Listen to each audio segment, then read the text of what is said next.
इस वीडियो में हम सीखने वाले हैं कि कंबक्शन के प्रकार कौन कौन से हैं, फ्यूल क्या होता है, फ्यूल की एफिशिएंसी क्या होती है, फ्लेम क्या है, फ्लेम का स्ट्रक्चर क्या है। पिछले वीडियो में हमने देखा था कि कंबक्शन क्या होता है।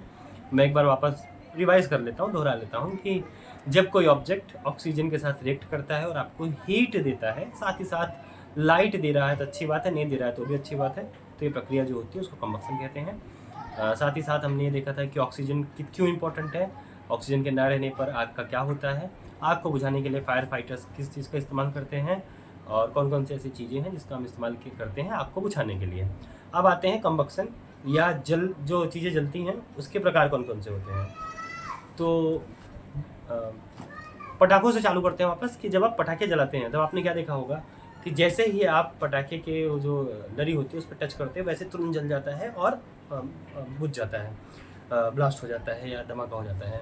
तो ये जो होता है ना कि बहुत तेज़ी से जल गया है, वो जो कोई भी ऑब्जेक्ट ऐसा हो कि जो बहुत तेज़ी से जल जा रहा है, जैसे फिल्मों में आपने देखा है पेट्रोल पड़ा हुआ है, पेट्रोल और माचिस लगाते हैं और वो तेज़ी से आग पकड़ लेता है, तो इसे कहते हैं रैपिड कंबक्शन।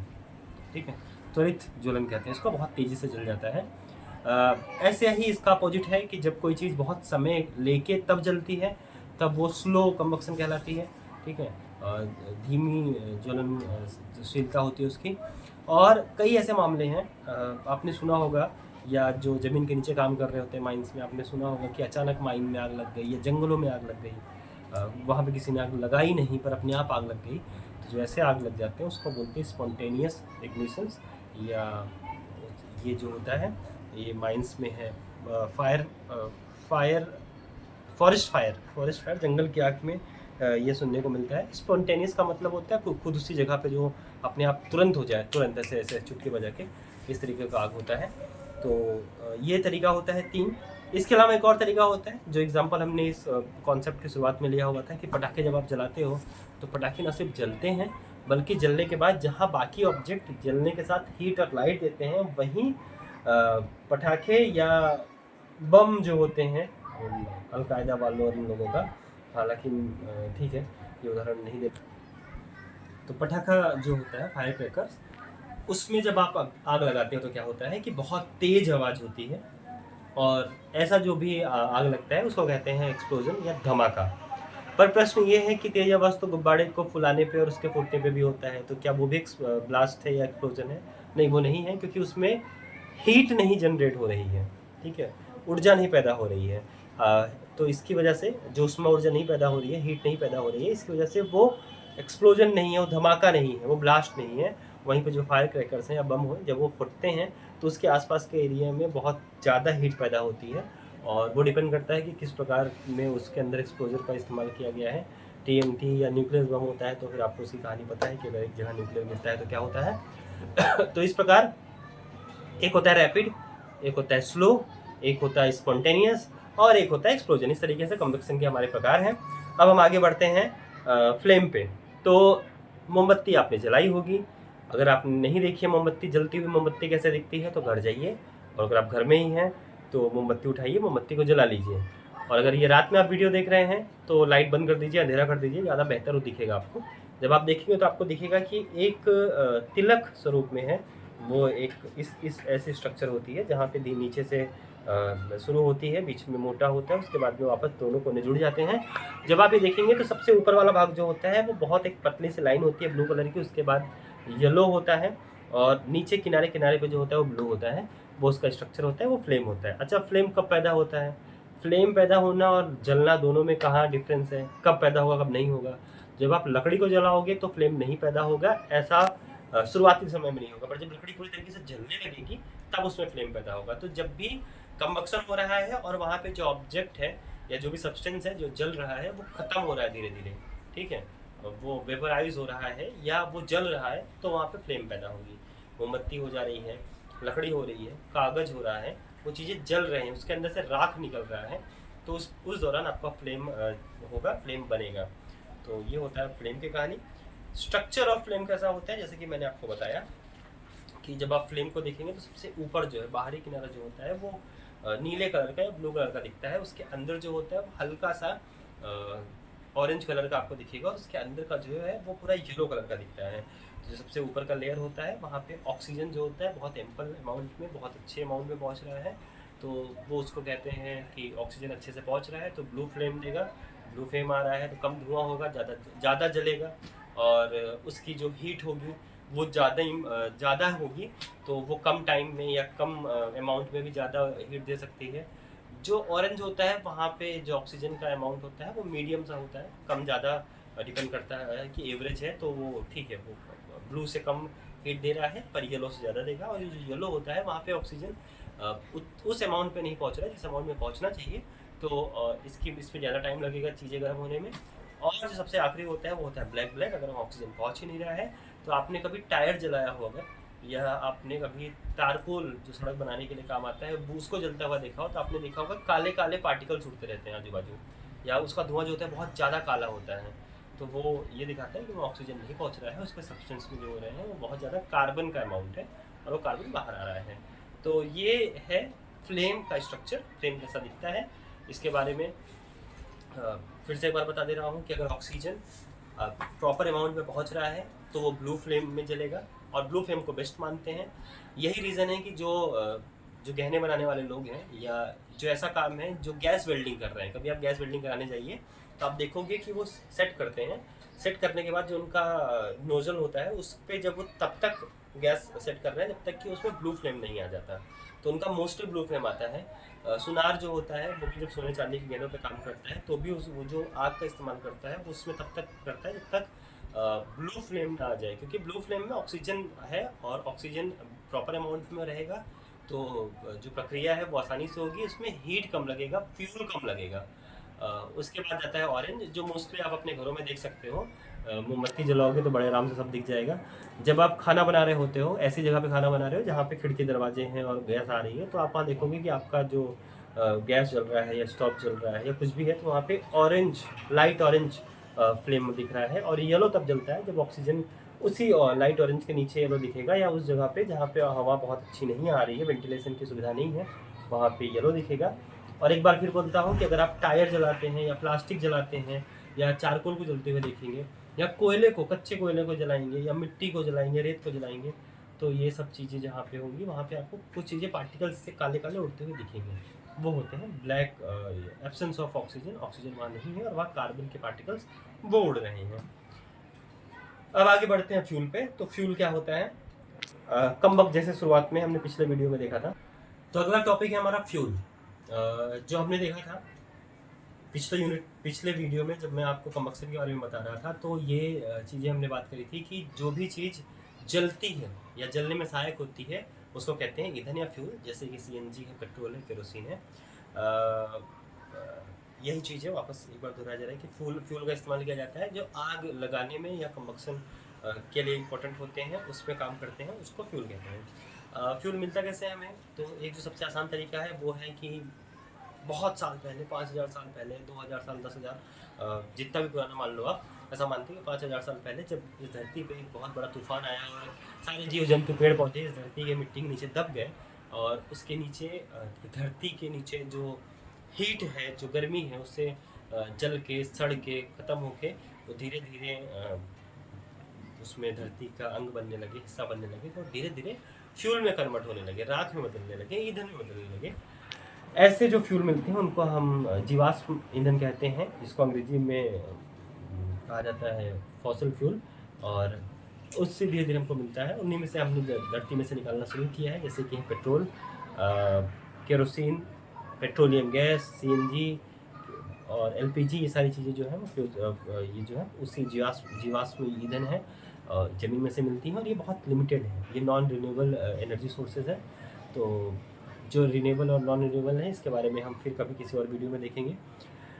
अब ये आता है जैसे कि हमने कम्बक्शन के बारे में, फ्लेम के बारे में पढ़ा था, जो मैंने तुम्हें बताया था कि फ्यूल के बारे में मैं आपसे सवाल करता हूँ कि आप दुकान पर जाते हो और आपको दो कोयला मिलता है। पहला कोयला है जो जलता अच्छा है पर धुआं बहुत दे रहा है और आधा जल के बंद हो जाता है, बहुत सादा कचरा निकल रहा है।